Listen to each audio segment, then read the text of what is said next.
funky new brother.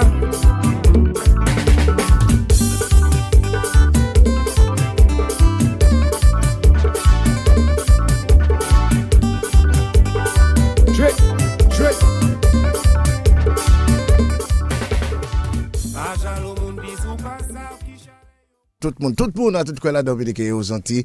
C'est un grand plaisir pour nous là, comme messieurs, mesdames. C'est un vraiment bel jour à Dominique. Il y a pile soleil. Maman. Aïe, chaud en Mitaville là déjà, puis le monde qui a fait ça fait yo, et ça vraiment bon pour un pays comme Dominique. Et puis le cas vraiment dit, chose là c'est un jour qui est bien béni. We are saying good morning to you wherever you are listening to Creole Heartbeat, the #1 Creole cultural show in the Western Hemisphere. And today we are very privileged to have the Universe Boss with us. And it's a wonderful privilege to have, it's not very often the boss or the leader of a country makes time to come and talk to us about culture, about our Creoleness, what makes us who we are, how important it is for us to understand this beautiful rock has been blessed with so many gifts. And let's use it, let's utilize it to maximize our benefits, also to maximize our presence globally. It gives us great pleasure to welcome the Honorable Prime Minister of the Commonwealth of Dominica, Honorable Roosevelt Skerrit. Good morning to you, sir. Good morning to you, Alex, and of course, good morning to your listeners, an ever popular program, and of course, the work that you have been doing for so many decades. I can tell you, it's not going unnoticed at all. 4 decades. 4 decades. 4 decades. I mean, plus. We look like you're 45. I know. I'm doing like you. I'm staying away from alcohol as much as possible. And sugar. And sugar. Sugar is a little difficult, but I'm staying away and also trying to keep fit. Yeah, too much sugar not good, but I know. You can have some, not too much. But how are you, PM? How are things with you? How are you? I mean, I'm fine. I'm fine, all things considered. The world is going through some turbulence, and there are shifts there's so many shifts taking place, and so many things that you have to keep your eyes on as a country, as a region. And it is for us to continue to position ourselves where we can continue to provide for our citizens, and we can path our way forward. But in every challenge, there are also opportunities, and I believe it's important, and I hold the view that one should focus more on opportunities rather than lamenting on the challenges. We have the challenges, and I think we need to position ourselves to take advantage of the opportunities which exist, and so that's what we're doing. But otherwise, generally, I'm fine. And just recently, PM, I think just about a week or two or so, just around the same time we had the last sitting of the House, there was a very historic meeting in St. Martin. Tell us about that meeting. Well, the meeting in St. Martin was obviously an authority meeting, heads of government of the OECS. But very importantly, we welcomed St. Martin, French St. Martin, to be an associate member of the OECS. And this is a historic moment because it is something that we've always advocated, that while these countries are part of Europe by virtue of their circumstance, being territories of the French department, but they are part of the Caribbean. Absolutely. And that there are shared challenges, and therefore we must work together to find shared solutions to addressing those challenges. The issue of climate change affects every Caribbean country. I mean, St. Martin was affected dramatically by Irma. We were dramatically affected by Maria. A few weeks apart. Issue of CNCDs, the issue of security, the issue of trade.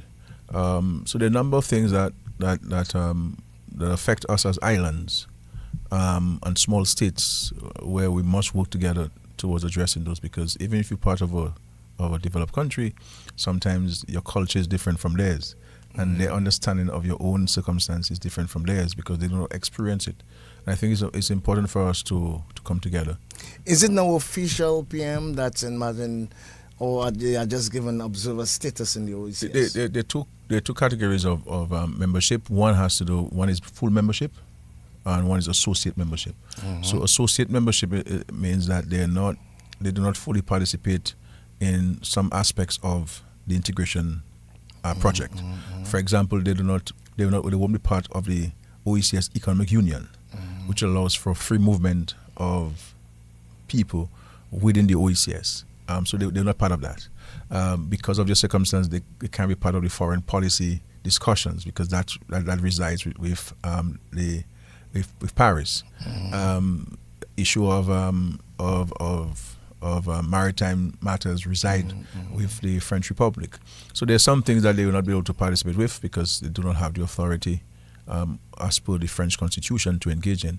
But all of the functional cooperation issues, they will be fully engaged in that. Okay, thank you very much, PM. We just had a wonderful Carnival season. I was part of the DBS team. I've been doing so for almost 18, 19 years. And myself, Curtis Matthew, and Nigel Francis in particular, we observed, quite a bit, an influx of people, more than the other years. For some reason, Dominica was really buzzing with excitement. We heard some data that some 34% increase. What do you think were the main reasons for that particular increase? Well, there are a number of variables. One cannot discount the fact that I think we have more activities now than we had 10 or 15 years ago where Carnival is concerned. So you know, Alex, that some years ago you could not think of having an activity on the night of the Calypso show. Yeah. But now you have 3, 4, and they're all sold out, right? And so we only relied really on the traditional aspects of Carnival and Carnival program to promote our Carnival. Now the private sector individuals are getting together and organizing some really interesting and exciting fetes. So people are coming for that. But one must not discount the fact that the investments that the government continues to make, the marketing and promotion of Dominica, is bringing awareness to visitors and to potential visitors to our country, and who are now coming in. And the direct flights from North America certainly are helping. If people see Americans coming and they come in every day of the week and on a weekend twice a week, and they see United Airlines is not coming in, and they're hearing that those flights are all full, then something is happening. Then you have the issue of the hotel rooms. We have more hotel rooms now than we did. So I think, and of course, we cannot discount the contribution of our artists who go out there and pile the trade. And I want to make the point, I remember when these youngsters came out with the bouillon and the new version of bouillon. There was referring to the nasty business. The people were calling on me to ban them, to ban those songs and to not allow them to perform on the Creole Festival. And I'm saying, how do we have a Creole Festival? These youngsters are going to all over the world, in Paris, in Amsterdam, all over the Caribbean. They're in Barbados, crop over, they're in Antigua Carnival, they're in St. Lucia Carnival, and we're saying we can't have them. What I did was that I called all of these guys to my office, and I engaged them in discussions. And I cautioned them about the nasty business and the content of the songs, and sort of provided them with some guidance and advice. And if you realize now, in the last year or two, all of the songs that have come out are clean songs. Yeah. You understand? To my delight, I was one of the biggest critics of the nasty business. Yeah. You don't not the music, but the content. Yeah, you don't get people to change their habits by ostracizing them. Yeah. By sanctioning them. You engage them in discussions, and you share with them a perspective that they may not be necessarily aware of. And as you saw, even myself got into the bouillon. Yes, I saw you performing live in China. So it is just to let them know that, and even the song that Mr. Rich and myself did, you realize it was a very positive song.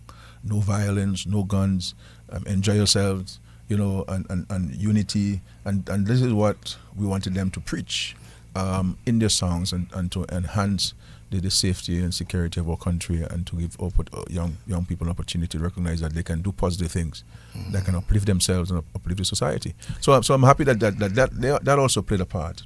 But I think it's everybody must take ownership of this.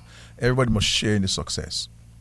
It's not only the government's investment, but everybody must play a part, because for the country to grow, everybody must be constructive and positive. And I think we're seeing things happening. The Creole Festival, by far, is the most popular and most highly patronized festival in the Caribbean now.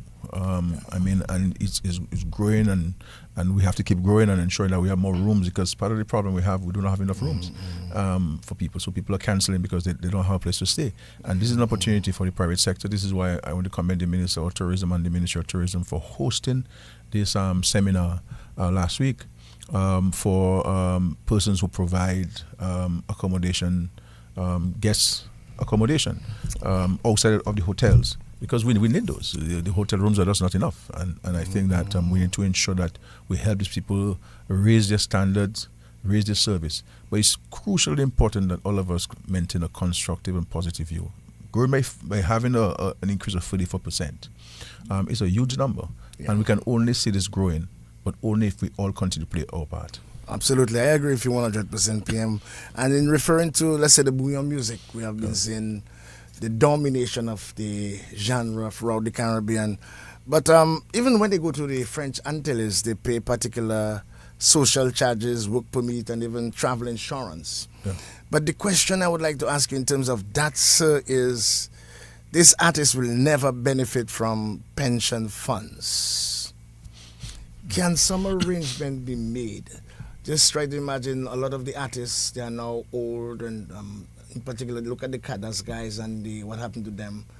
Their rights were sort of violated by, let's say, the French during those days. At some point in time, if you know that you have some level of pension when you reach the age of 60 or 65, can we look at some arrangement for those musicians, in particular the bouillon musicians, so we don't have the same thing happening or reoccurring as was done with the Cadastipso musicians? Yeah. To react to the first part of the question, where you said that the artists are having difficulties going to the French countries and getting there, that should not be the case. And if the artists are having problems, they need to inform the government.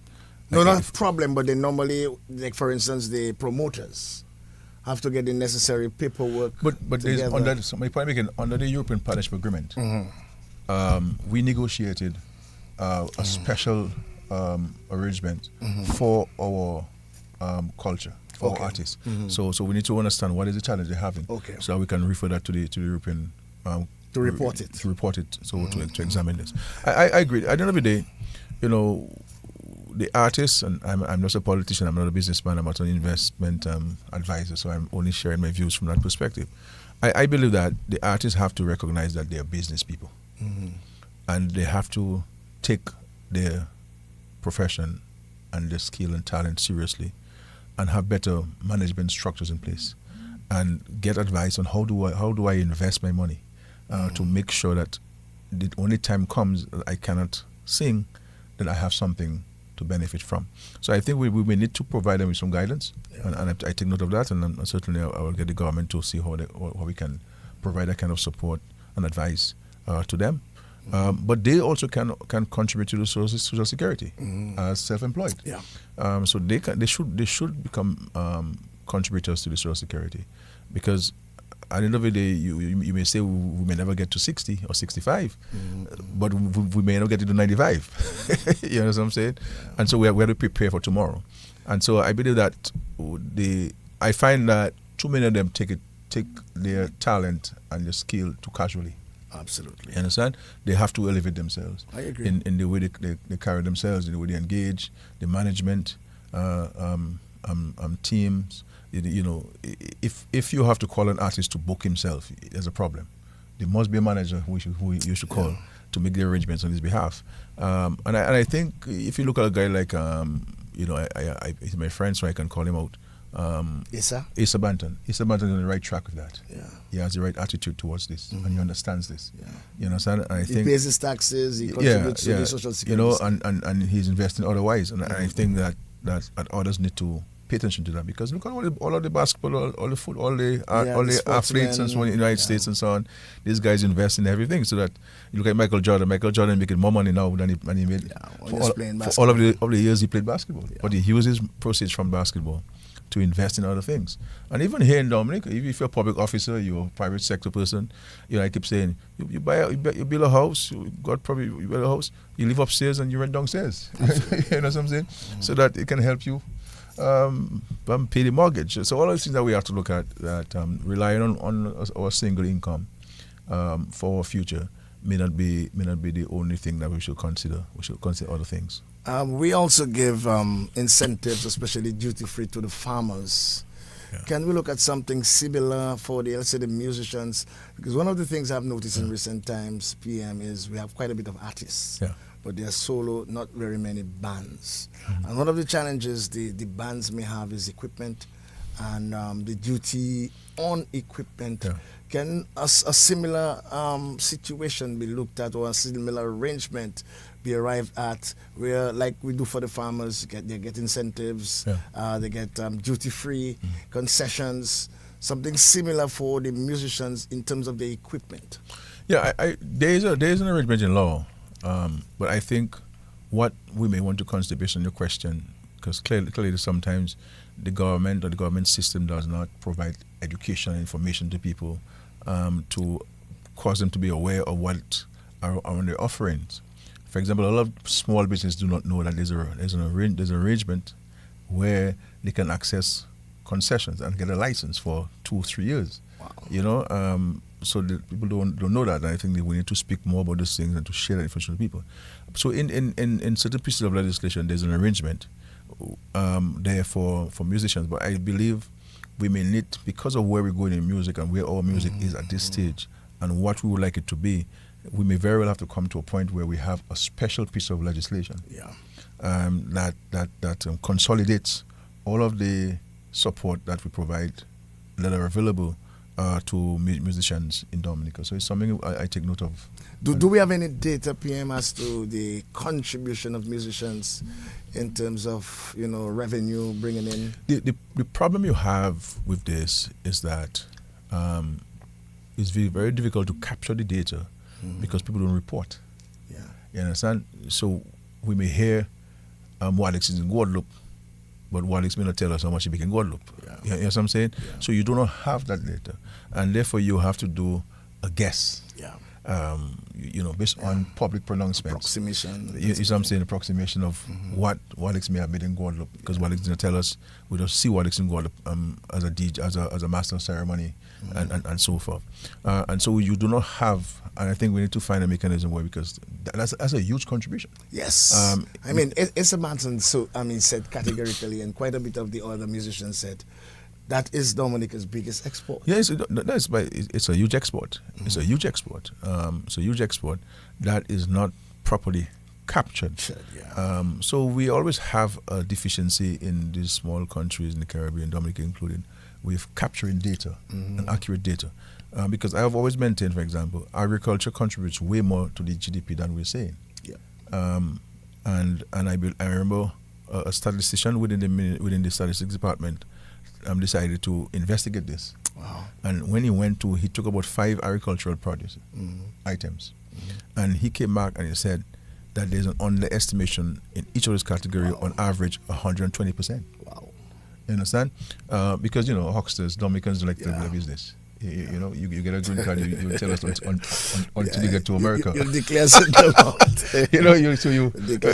Every huckster you speak to, things are bad, boy. All my projects got spoiled. One of they put puncture at sea, and but you see them expanding. They have guest house in the place. They have a shop. They have a supermarket. They have 3 vehicles, and all of it is cash. So it's part of our trust culture that we have there, that we don't really say precisely how things do, how we're doing. But even in recent times, we saw some challenge with some of our musicians, which seem to indicate there is a lack of understanding of the copyright laws. Yeah. Would the government at least take the lead in possibly through DDA, DFC, which is the umbrella organization for music and entertainment, take the lead in the education of the young musicians? Because we know music publishing is a lucrative area, but then it was a little uncomfortable. I'm not sure if you were aware of the situation if the number one song, Booyah song for several. Yeah. It was a little uncomfortable when we saw, the infighting and possibly lack of or ignorant of the laws to protect themselves. So would the government through, let's say, DFC, DDA, bring the musicians together and educate them? Yeah. Because one of the things I'm alluding to, PM, is we made mistakes through the Cadastro era. Yeah. Musicians and bands virtually just gave their rights away to the French producers. And it was mainly because of ignorance. I mean, they knew nothing better. They felt a few hundreds of records was way enough. And then we later see those rights now, they're in need of it for their royalties. Yeah. Well, you see, we've offered that help before.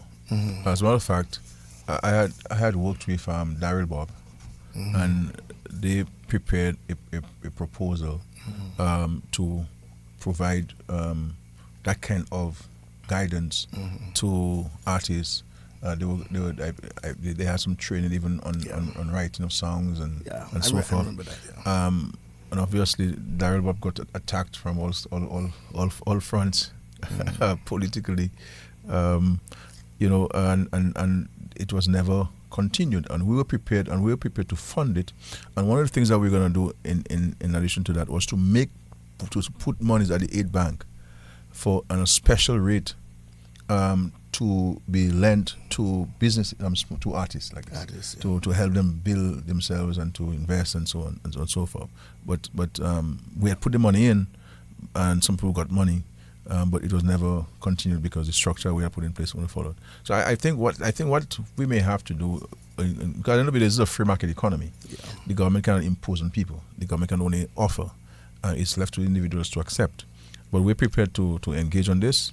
I agree with you, there has to be education, but we come back to the point of we getting the artists to recognize that their role is to sing, but their role is to play music. Let your management team manage your business affairs. Yeah, you see what I'm saying? And you just perform. Yeah, we cannot run the business like a small village shop. You know what I'm saying? This is international stuff we're talking about, and international contracts, and you need somebody to spend the time while you're in the studio to look at the contract and the details of the contract, the arrangements, the riders that you have, your tickets and so on. If you have to be going by Whitchurch and buy your own ferry thing, if you do everything, you will have time to manage your resources and to manage your future. You understand? So this is where we need to get people to understand that they have to manage, because you know better than me that is something that's very difficult to manage those groups, and this is part of the problem you had in the 90s. And the 80s, people were not managing, and very few, possibly like Ophelia. Ophelia was a different, Mark. You had Mark there, then Exile One with Gordon Henderson, to guide.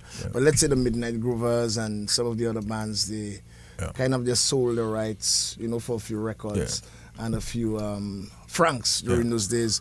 PM, let's switch across to the Creole language, and you as an English major, and we saw the dividends whilst you were Minister of Education, and just backtracking a little, it was said that if we are to learn English like the Queen's English, the Creole would have affected it. And we all know we speak a kind of Creole English, the way we speak normally.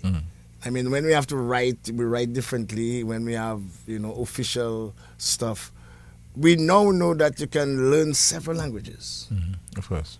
Do you think the time is now right for us to propel a language? Because we have been trying, we know of the pilot project with St. Luke's School for 3 months and several other schools. But like St. Lucia did, they took a bold move and agree for Creole to be in all schools from last year's, I think year before last year. Do you think we are ready for that? And the reason why I say that, our young people are not speaking Creole. I have been following what has been taking place even for Creole Day. They wear 100%, the food 100%, but the language. And we all know that if you don't utilize the language, you have already lost the Kalinago language. If we don't utilize the language, we may just lose it, especially if the young generation doesn't get themselves a coin with the language itself. I mean, you're absolutely correct in that. I mean, Creole is too much part of who we are for us to run the risk of losing it. And the reality is, as time goes by, less and less people speak Creole. I go to communities and I speak Creole to people and they respond in English. So you have that situation there. And these are people who I spoke Creole to 10 years ago. You know something. Now they respond in English. And so I agree that we have to take a decisive decision where the schools are concerned. Because a number of things that the schools are teaching now to students should really be extracurricular activities and not necessarily be part of the quote-unquote curriculum. We just clog in the curriculum with too many things. And I've been advocating for education reform as a means of addressing some of the situations there. And you heard CARICOM took a decision to set up a commission to look at education reform, because it is not a Dominica unique situation. It's across the Caribbean, across the world for that matter. You hear President Trump is disbanding the education department in the United States, from a federal level. So I believe in the language that we have to guard against our culture. We have to guard against our tradition. I was speaking to some Carnival students, some young people who have along with a lady called Maureen Valmore, who have set up an exceptional group of climate activists. And we're having a discussion about the future of the Carnival people and the future of the Carnival country, community. It's one thing to say we're Carnival, but what does that mean? Yes. And how do we define it? So even with regards to the type of wood that they use to make the boats, the canoes, where are those trees and who's planting? I know. You know what I'm saying? Besides the llama, there are other things that they use to make the craft. The climate change has had a devastating impact on the natural environment and destroyed a lot of those material that they use to make the craft. If you take craft away from the Carnival people and you take away the boat making from them, then what are they left with? You know, so I agree with you. The Creole, we have to go back. I think too that maybe yourself, we have to go back to the days. There's also Kek. Or Kek. Kek, yeah. And maybe Kek needs to reposition itself and maybe be the medium for which the government can use the opportunity to advance it. So I'm open to meeting with the members of Kek. At the earliest convenience, and so we can map out. And what I'm prepared to do is maybe appoint somebody paid to coordinate this, because part of the problem you also have the issue of written stuff, of written material. Though I believe that we should go the route of oral stuff and get comfortable with it. No, but as we speak, PM, there's a book produced by Kek called. I know there's a book. Well, I know there's a book. And but how do we turn it into a teaching book? A teaching book. You see what I'm saying? Well, it's a guide. Yeah, it's basically a guide that it can be self-taught, or you can. That's why I believe, if given the right latitude, let's say Kek could possibly train some young people. But I'm available to meet. Right. I'm available to meet anytime next week.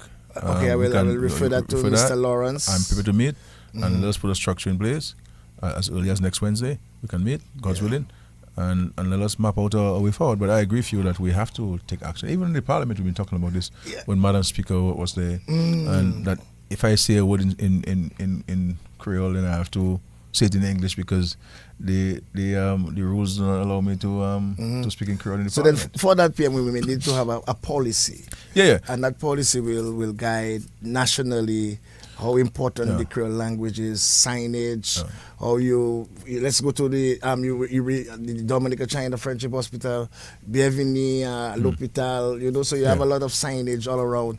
Even some of the streets in both English and Creole, like we would see in Spanish-speaking countries, and even the French. And maybe PM, it is maybe time to. There are a lot of stuff, there are a lot of cultural things that we have to make sure we preserve, I mean, even how we make our coffee with the gwek, I mean, these things, we should have those things in Creole Day and teaching these people that a lot of people do not know about the gwek coffee, the way we made cocoa and roast no cocoa. Now we buy everything processed and so forth.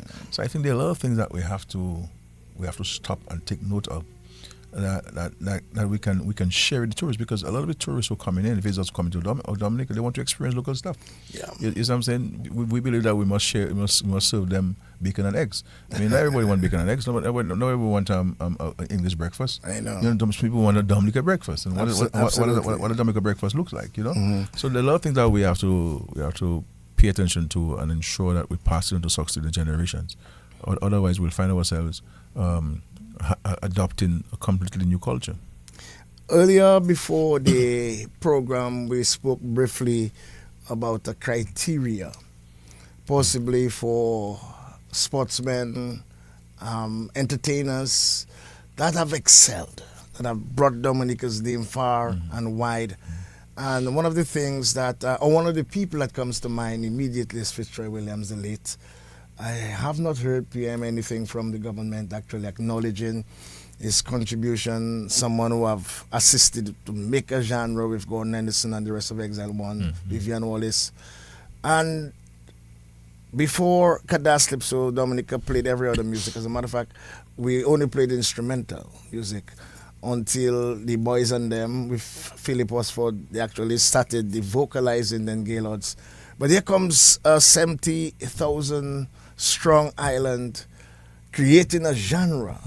I mean, Guadeloupe never had a genre. Guadeloupe would play compa. Yes, it was just Jamaica. And even Trinidad cannot claim Calypso, because one of the first places Calypso was sung is in Dominica, Martinique, and also Trinidad.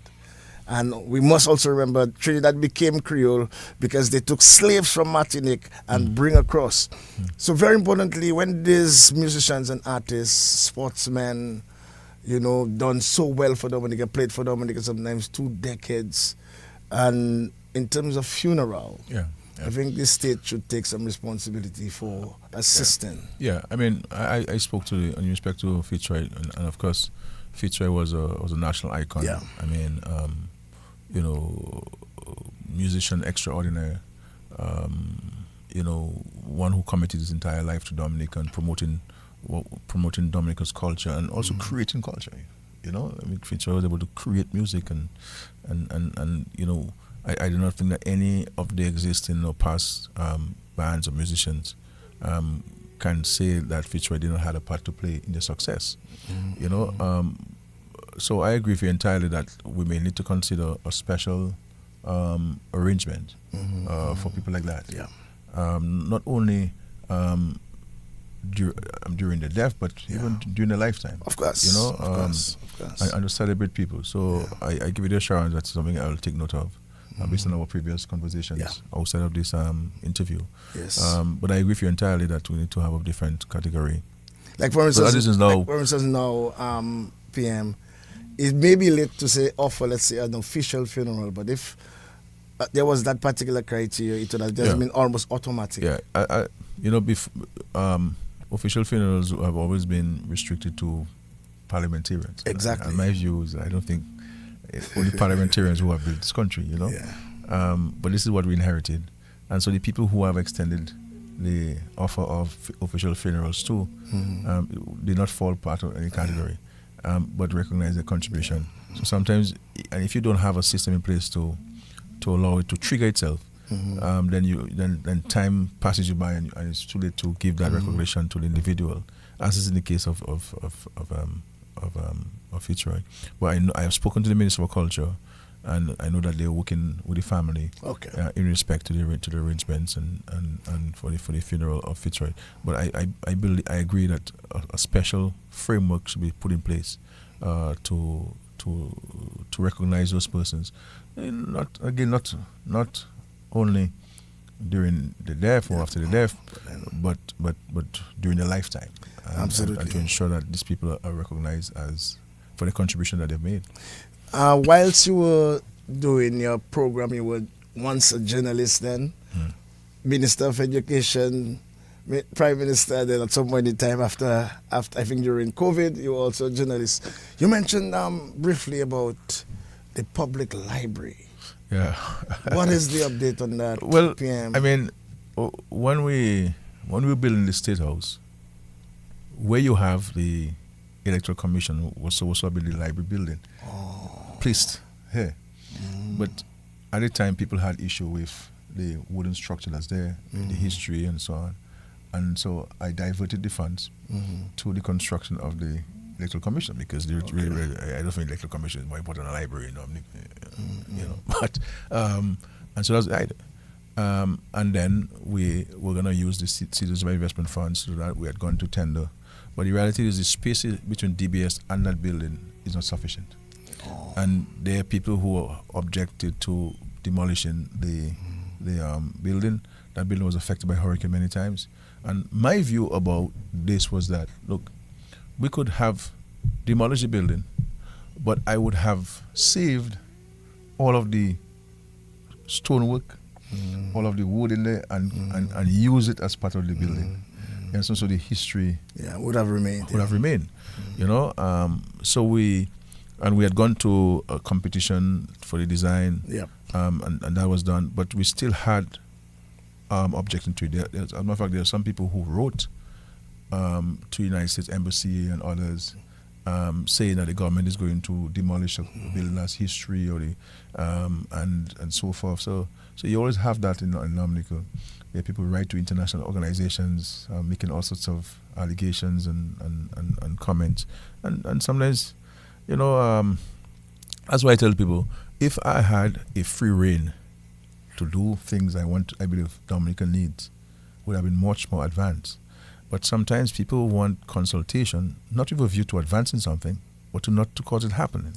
And that is part of my frustration in the country as a Prime Minister, that we spend so much time talking about things and consulting, and at the end of the day, we never get it done, because we are always in an endless consultation. And my experience of consultation is that people consult not with a view to advancing things. You understand? It's a view of not wanting anything to do. And I think we have to change that attitude completely. And I remember I said some couple of years ago, you know, let's free me up a bit. We can get other things done. And I think that's the only way we're going to give young people a hope about the future, that we can get things done, that can help them transform their lives and to give them more opportunities. We build in the marina. There have been write-up to UNESCO and other international organizations against this. When we build the hotel there, the write-ups against that. We have received letters from UNESCO and the World Bank and others writing to us and asking us to clarify this and clarify that. People write to the international human rights organizations, Dominicans objecting to the airport, saying that we have destroyed burial grounds, and we have taken farmers' lands, and we have done this, and you know, I mean, there's a lot of writing against the country every time we try to do a national project that people have been talking about for years. Before I was born in 1972. The Shanklin-Cox report in 1969. And the Shanklin-Cox report spoke of all of these things. And every government from way back, from Libla down to Edison James and Rosie Douglas and Pierre Charles, all spoke about doing those things. And those things are being done now. And all of a sudden, people believe that it's the first time they're hearing this. And Rudolph Carey is the first person to talk about the marina. I'm not the first person talking about the marina. I'm not the first person talking about the international airport. I'm not the first person talking that we need more hotel rooms. I'm not the first person talking about we need to enhance Roseau and to address the drainage system and the sidewalks and so forth. No.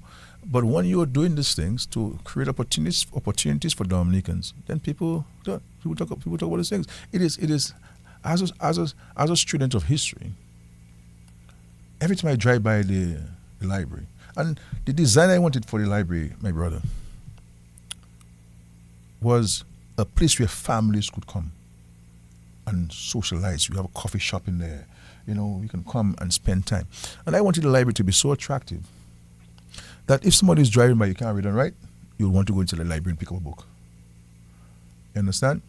But people, I don't believe that history has to be in our minds in large measure, because you can have all of what you have. But if you're not conscious about it, consciousness, you know, you will not have it. Absolutely. And so I tell people, I don't have to dress in Creole for people to understand my understanding of my history. Yeah. You know what I'm saying? Yes, I can show it outwardly by dressing, but my mind. Yeah. It has to be from within. Ideologically, philosophically, I understand what our history is. So what will eventually happen to you? I think you know, I don't know. I think it's a matter for us to come together and understand what is good for us, and what we want and how we're going to achieve it. But it cannot always be a situation where we are opposing everything that is good, and it's not good for the country, and it's not good for setting example for current and future generations. Something is good, we must say it's good. Absolutely. When it is bad, we should say it's bad. I agree. And if you say it's bad, how can we make it be good? Yeah. You know, and this is how we have to go and engage ourselves. So if we give you, it is just like this. If I were to allow me to make a segue with regards to electoral reform, we started by saying, that's the country started by saying, cleanse the voters list, ID cards, address the independence of the electoral commission. All of those things are in legislation. Then there's issue of campaign finance reform and so on, and people making it look as if, well, that is the only thing they asked for, and that is the only thing that was not given. But that was never part of the agenda originally. And all we're saying is, if you're satisfied with 90% that we made progress, then let us take 90%. And we 55% the pass. You know what I'm saying? So if you get 90%, let's take 90% and let's negotiate for the further 10% down the road. But we should not hold back 90% because you don't agree with 10%. You know what I'm saying? Yeah, that makes some sense. So this is where we have to go and so on. So I would like people to advise me, what do we do with the library? Do you want us to repair or renovate the building as it is? And if that's what we want, it's fine. But I believe that we should find a way of incorporating history with modernity. But what you also mentioned as part of the facility, a studio, which is all of this. Yeah, we had a floor. We had 2 floors. So the structure would have been 3 or 4 floors. We were basement for storage. 1 floor will be for the library. Okay, another floor will be for performing arts, where students can go and dance. You have a lot of groups. This lady who's at the convent high school has groups. Miss Landa and so forth, and others. I see where the children go to perform at Cane Field. That's sometimes at the stadium. That's not a place for them. That's not a place for us to have young girls. Which reminds me, sir, the Arawak. I come to that. You see what I'm saying? And so we have a nice facility designed for that, where young children and adults alike can go in. As a matter of fact, I'd already spoken to both Venezuela and Cuba to assist us with ballerina dancers to come to train people here in Dominica. Because it's not only whining man and woman that's thing. We have to have the finer parts of culture. I thought you were going to say you'd contact Adi to come and teach the children No, that's part of it. That's part of it. But we have to have a mixture. We have to have a mixture. Well-rounded. It's not well-rounded. And then another floor would be for the studio. Where, because in Jamaica you have a studio and you have guys walking out from the streets and coming and do recording, and one might click. Yeah. Same thing in Guadeloupe. The industry. This Syrian guy, what's his name? Debs. Used to get all of these guys to come in the studio and experiment. And that's where you get Eric Bruter and you get other guys coming in. Because Luke Landry and so on. They were not known. You know what I'm saying? They came off from the streets and they had Debs was able to identify the talent and give them opportunity. And this is what we wanted to do there, to build a facility that has all the modern amenities and that could encourage the harnessing and the molding and the development of culture in Dominica. And this is what we have to do. The Arawak as a culture wasn't built for that purpose. It was built for more performing. It wasn't built for rehearsals. It wasn't built for practicing. And if you're going to be dancing, you must have big mirrors. Nice facilities, change rooms, lockers, proper washrooms, and the parents can wait outside or wait in the library for the children. Have a coffee, have a croissant, have a sandwich, have bakes while you wait. That's what we're trying to do. That was my vision for this facility. Yeah. And so Arawak now, the roof has been done. So the roof is completed. As you know, we had to wait for the roof to be done. They did a fantastic job on the roof there. So it's completed. So now the contractors have the go ahead to place, because we have all of the acoustics, we have all of the seats, we have all of the decorations on island already. We have all of the lighting on island already. It's now for them to go in and to fit them. Okay. What sort of time frame we're looking at? I don't know how I don't have a time frame. We have been. I mean, we were promised by the Minister of Culture Yeah. that by December last year the ARAC would have been completed. We're already heading towards the 4th month. Are we looking at the end of 20? Because Yeah, for instance, we have I have a major awards, man, Yeah. a major awards ceremony. When is which that? I will talk. The Dominica Music Awards. When are you having it? May 17th. Which I would like the government and you to endorse, because what we are actually doing is, and I want to read it to you, we're focusing on present and future, highlighting and motivating the artists who are actively producing music. This platform not only rewards current excellence, but also encourages artists to maintain quality, relevance, and consistency, positioning them to dominate regionally. But I think maybe I'll tell you. Might be too soon. I'll tell you what, and we can join forces with you. We discussed in cabinet, and we took a decision to launch a Dominica Music Awards, so we can join forces with you. So you decided that also? Yeah. You took from our item and No. We had that 2 years ago. I wasn't aware of it. That's our second. So have Dominica Music Awards, and to look at when you to look at a September, because October our awards, sir, is already, by the way, 25 categories in our awards. I'm not sure how much the one you're thinking of, but what we're thinking of is the Bouillon Artist of the Year, Calypso Artist of the Year, Gospel Artist of the Year, Soca Artist of the Year, Calypso Artist of the Year, Hip Hop Artist of the Year, Jazz and Blues as a pinnacle to the Jazz Festival, Dancehall, Kadas and Compa, and also Collaboration of the Year, Music Video of the Year, Producer of the Year, both in Calypso and Bouillon, Songwriter of the Year, Male Artist of the Year, Junior and Senior, Female Artist of the Year, Band of the Year, Social Media Influencer of the Year, DJ of the Year, Musician of the Year, Sound System of the Year, Engineer of the Year. So what I want to suggest, Creole Heartbeat and the government of Dominica, let's do a major awards. No, that's what it was. That's what I mean. That's of course, man. That's what I mean. And we could put a joint group in place to discuss it. But I would suggest that we want to look at a September, October. So we may have to switch it to September. I would suggest that. As we speak, we already started voting. So we maybe, if the committee is put in place immediately, I can just speak to the Creole Heartbeat team, we discussed even designing the award itself in the form of a parrot.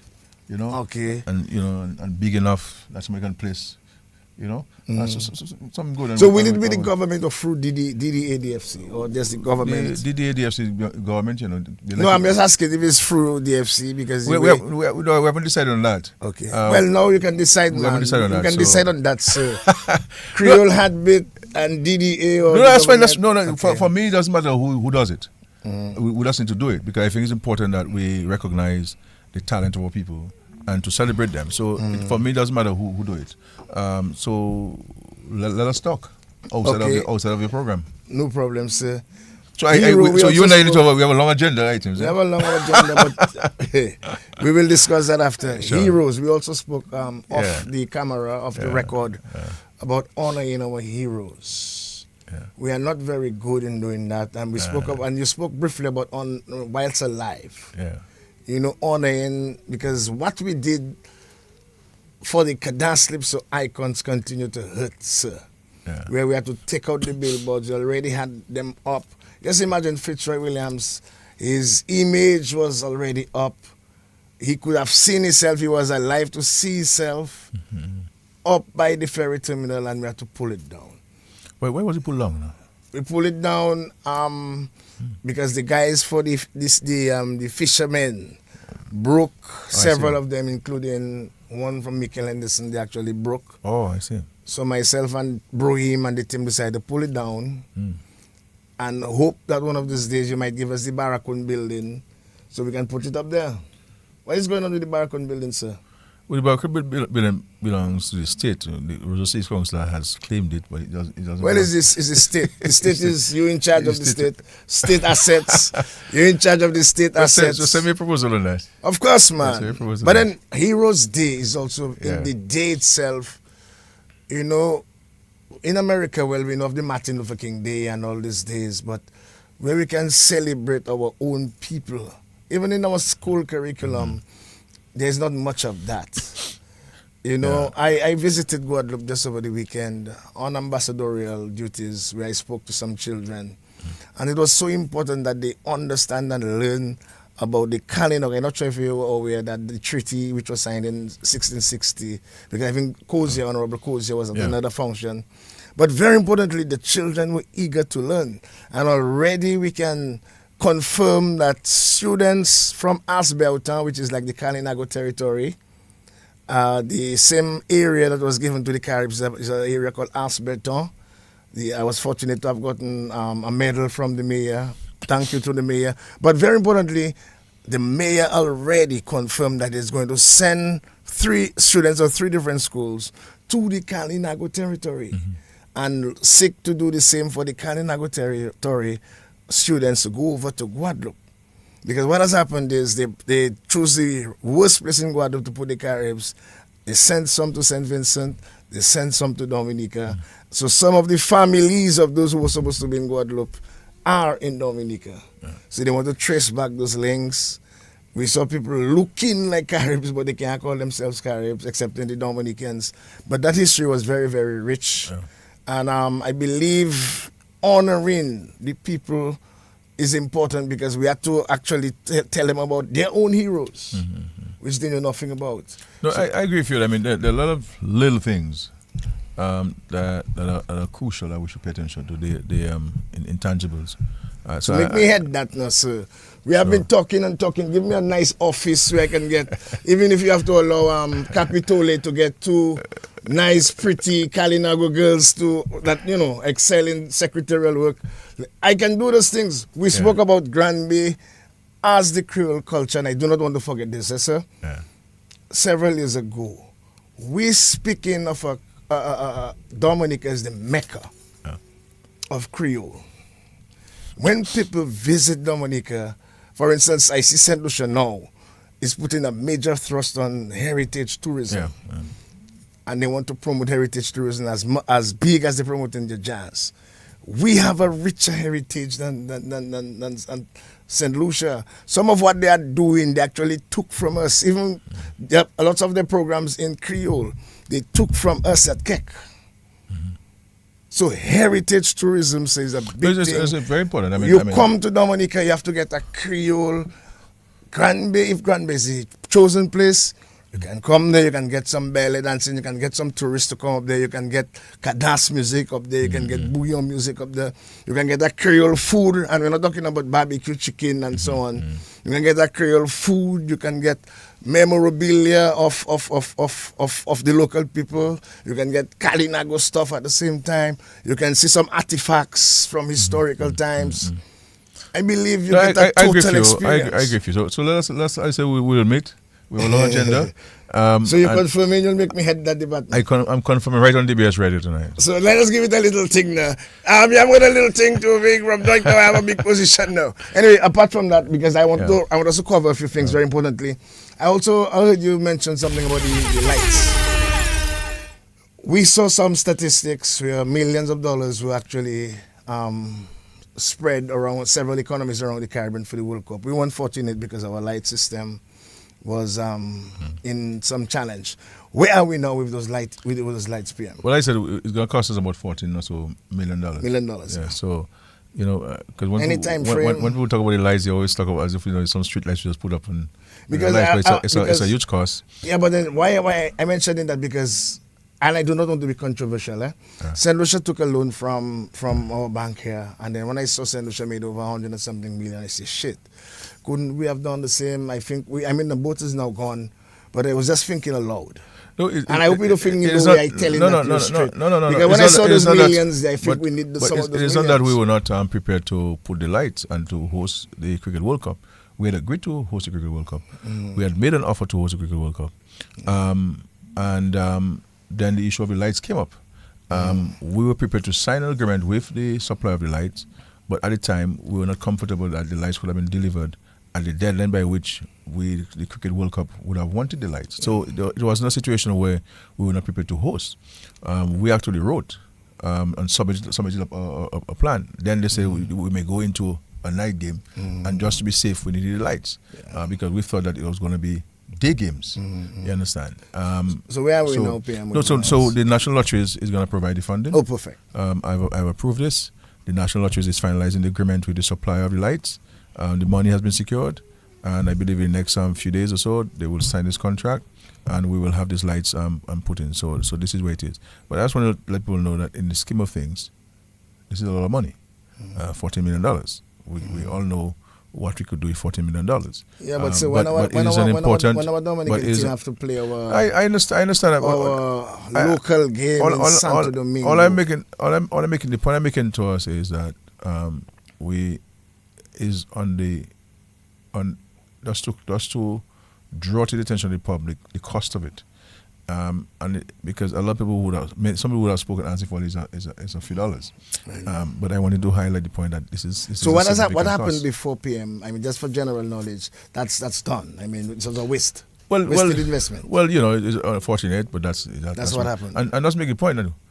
And on the lights issue, I'm happy that you raised that point. We had signed a contract already for over $4 million to put in the infrastructure, the basis of this. So that way, people speak as if we had abandoned the lights. No, the reason why we have found ourselves in a situation because concerns were raised about the compatibility of the base that we're putting in and the light infrastructure, and because these two contracts were being done independent of each other, which we should have really been advised properly and say, well, you should have one contract for this, construct the base and the supply light, because the bolts have to fit. Be in sync. You have to be in sync. Because you put in the base for the bolting in the concrete. Yeah. You know what I'm saying? And so this is where we stopped, because we got advised that the lights that are available, the infrastructure is available, is different from what we're putting in. So we have spent a significant amount of money on this for the electricals, for the bases and so forth. Those are $4+ million contract. So I don't want people to get the impression that we never did anything about the lights, and that stalled us a bit because we had to get further advice. We had to figure out suppliers, and when you saw the cost, after having spent so much money, then you have to find another $14 million to do this.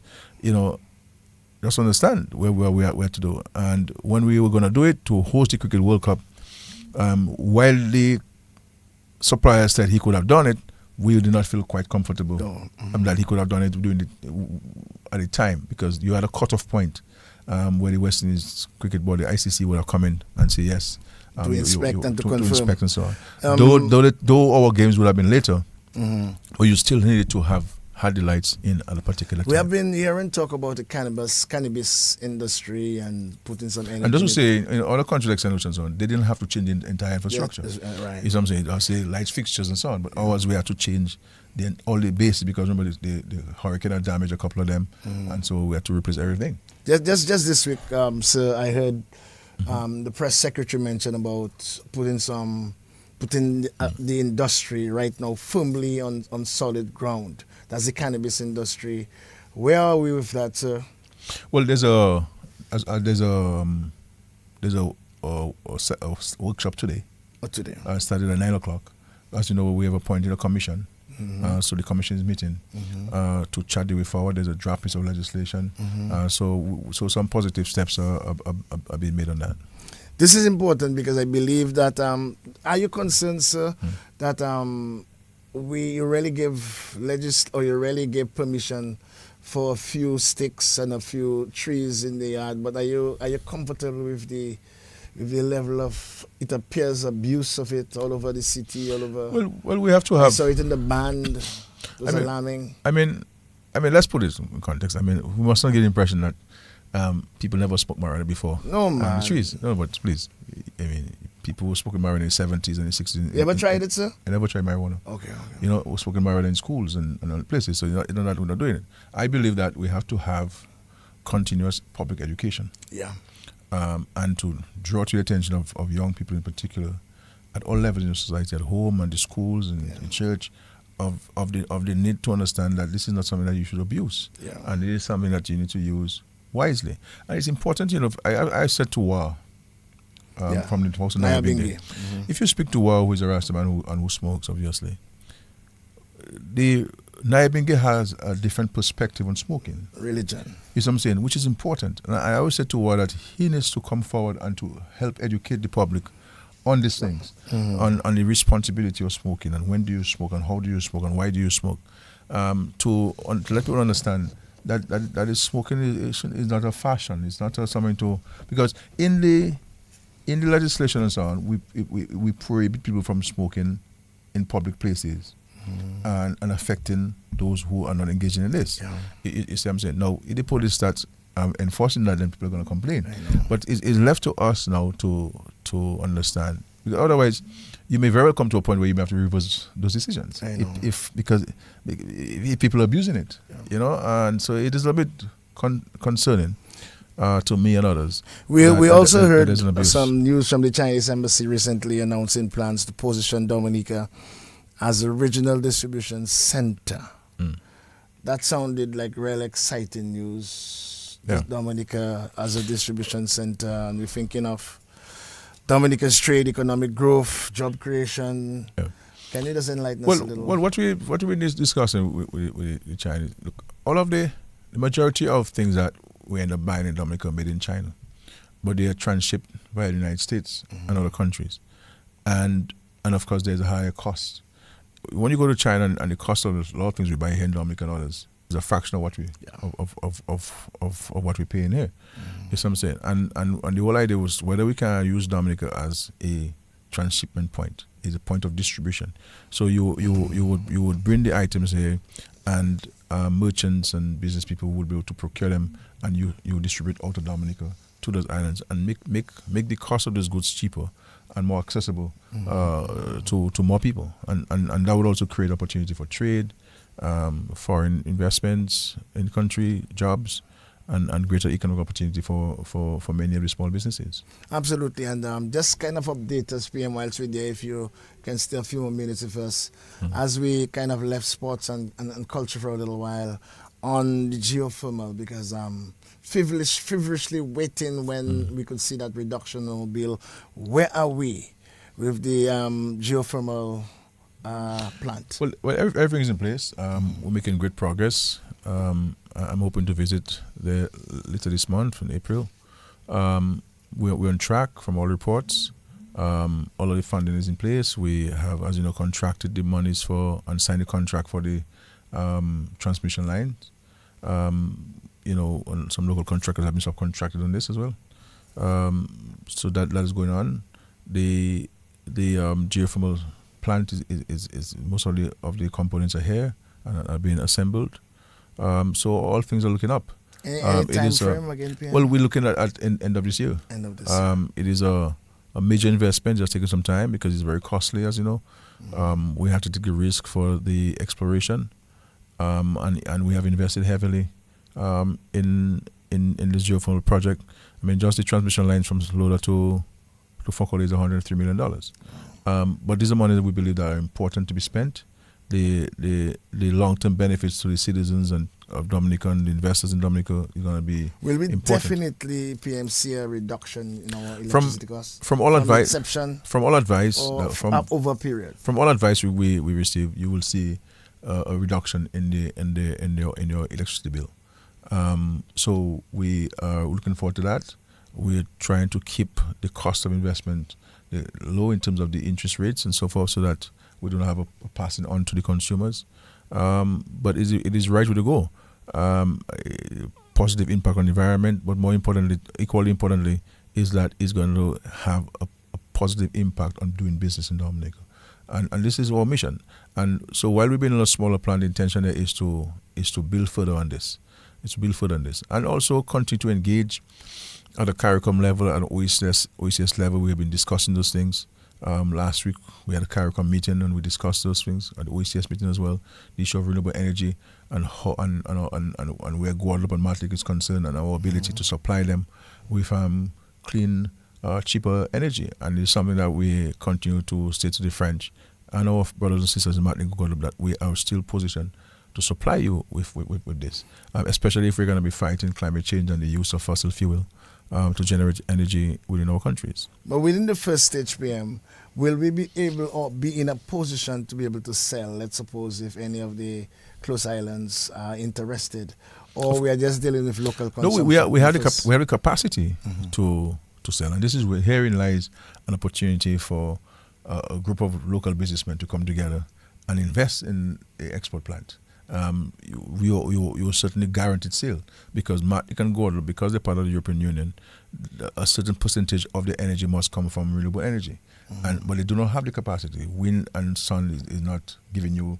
the volume that you need, the amount that you need, and so geothermal can help you propel you to that ratio that you have to get from renewable energy. So we're in a position where we can supply Martinique with a 400 megawatt plant.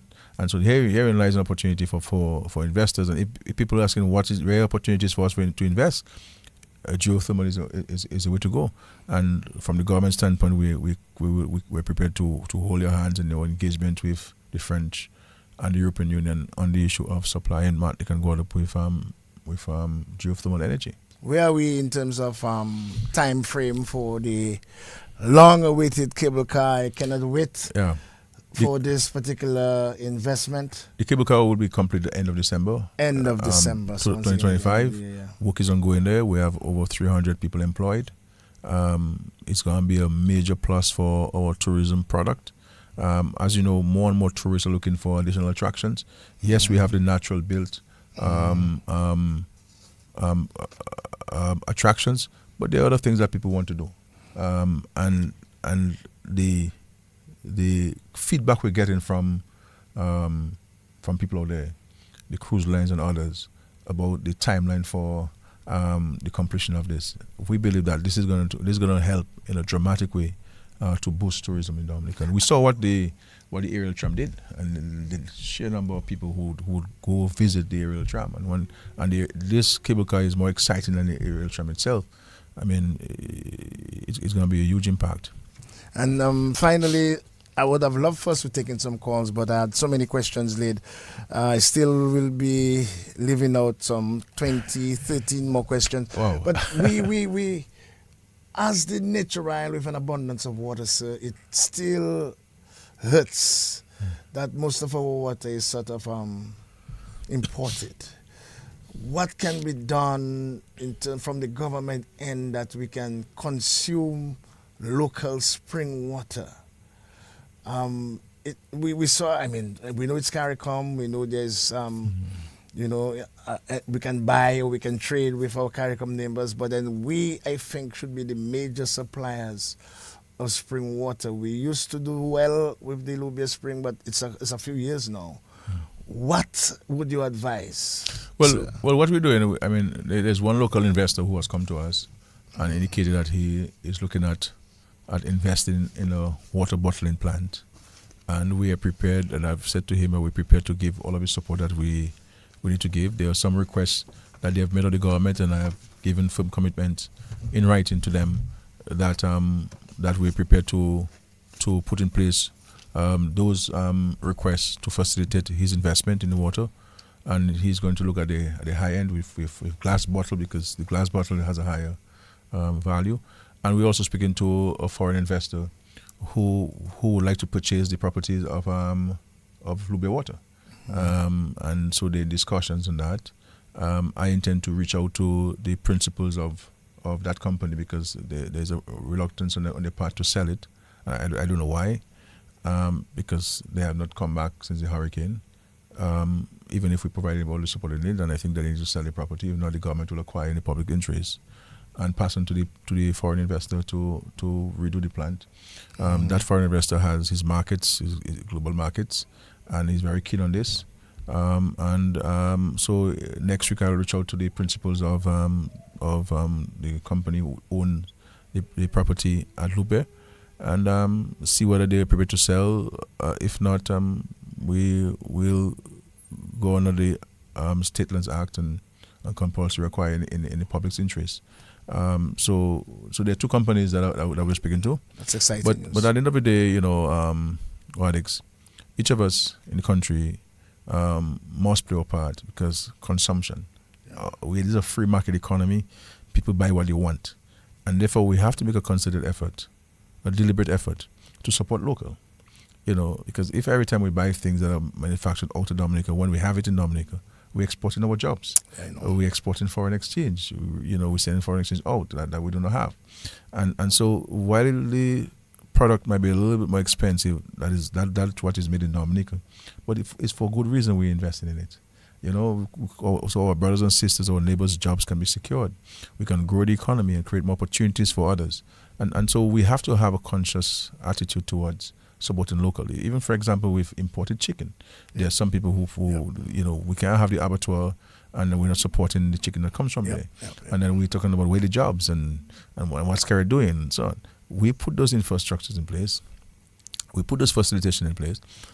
But we can't force people to support them. And we have to support local, and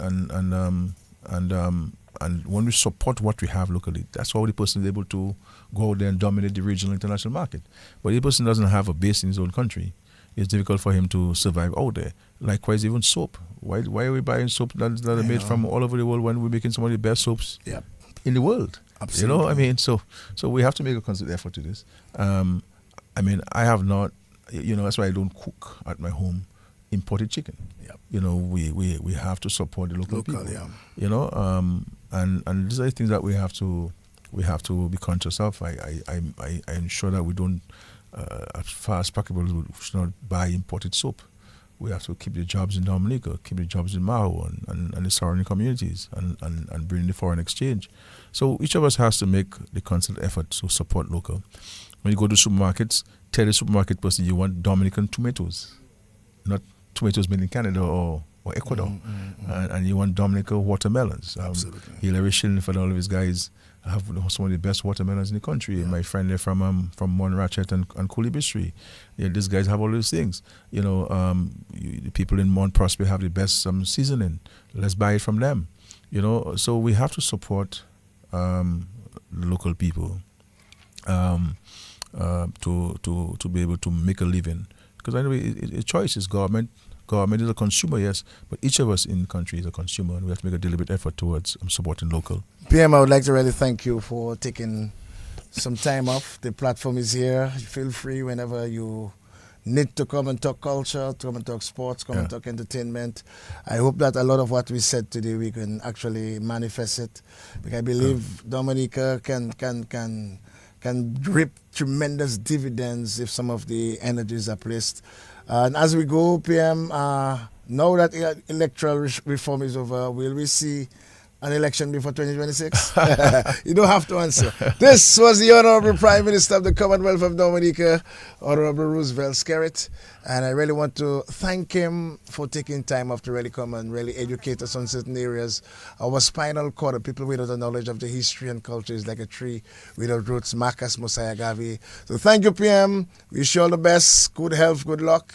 And all your endeavors, your entire team, thank you for consenting to be here with us today. And may God continue to richly bless you. Well, thank you, Alex, for having me. Always a privilege. And I hope next time we can take calls from the public. So I'm open to come back anytime. You said you have about 13 or 14 questions that you couldn't get to ask me. Yes. So we can maybe take the next opportunity to take those questions. And so it's always a pleasure to be here and to get your questions and to speak. And we have to continue to engage and to share information. With any government, we don't have all the ideas. It's a matter for us to work together. This is why I've always promoted, and I'm sincere about it, that we should really have a government of national unity. You understand? And I've always been prepared. If you have a national unity, would you let's say recommend something like Fountain for Minister of Finance? I'm not sure Fountain could be. Maybe another ministry. This was the Prime Minister of the Dominica, Roosevelt Skerritt. Just want to say thank you. Until next week, Creole Heartbeat. May God bless you. May God bless Dominica. Gordon Henderson, Fritz Roy Williams, et yo Vivian Wallace, Exact One Groovers, Chef Joe Yo passé tous les voyages musique nous Mais attends jodi, jeunesse qui la J